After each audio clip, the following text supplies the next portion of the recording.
I became fascinated with the concept of artificial intelligence as a kid in the late 70s and then in the early 80s. Eventually, my education led me to machine learning, and I've been in the field since 1991. Whoa! Kasparov, after the move C4, has resigned. Now, I was sort of semi-horrified with the AI hype for a few decades, and it just got a lot worse in recent years because of generative AI. It's gonna feed that frenzy because it's so seemingly human-like. Generative AI, something like ChatGPT, a large language model, it is capable of communicating about any topic and often giving responses that seem to understand what you're saying.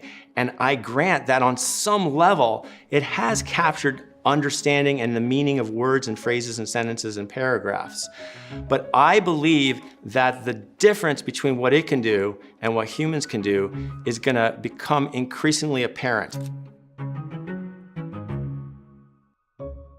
Generative AI is sort of correct often only as a side effect. When people say hallucinate, they're like, well, look, it just makes things up. What impresses me is that it actually gets things right sometimes because it's only working on that low level of detail, the per word level, which results in that sort of seemingly human-like capability.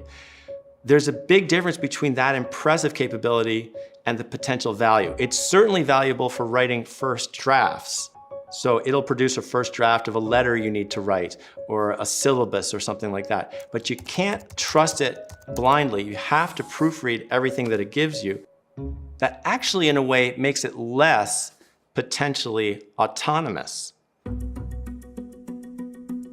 The whole point of computers is to automate, right? It does things really fast, and to the degree that we can actually trust it well enough to do things automatically, that ultimately helps the economy, it helps the efficiencies of the world.